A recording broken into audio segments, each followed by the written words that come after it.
મારા વાલા, આજે ગૌ ગરિમા, ગૌ રક્ષા અને ગૌ સંવર્ધન માટે આજથી આપણે સંકલ્પ લઈએ. આપણે જો આજથી ગાયને પ્રેમ કરતા હોય તો ઘરમાંથી કોઈ પણ વસ્તુ લેવા માટે પ્લાસ્ટિક સદંતર રીતે બંધ કરીશું. કે આપણે આપણી આવનારી પેઢીને એટલે કે આપણા બાળકોને ગાય અને માત્ર ગાયનું જ દૂધ પીવડાવશું અને આપણે પણ ગાયનું દૂધ પીશું. આપણી માં સરસ મજાનો યજ્ઞ આદરો હોય ત્યારે આ યજ્ઞમાં ભારતના શાસ્ત્રોમાં ગાય વિશેની 2 વાતો, એક ચંદન સમૂહ સમિત બનશે એવી શ્રદ્ધા સાથે સૌના ઇતિહાસમાં દિવાળીએ ધન પૂજા થતી. ધનની પૂજા જ સાચી પૂજા હતી સાહેબ. ધનતેરસના દિવસે હવે ઈ પછી અભ્રંશ થાતું ધન પૂજા આવી ગઈ.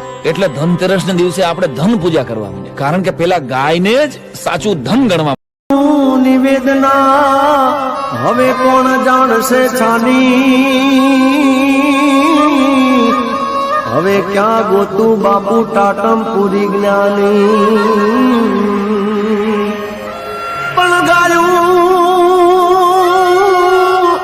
ગાયું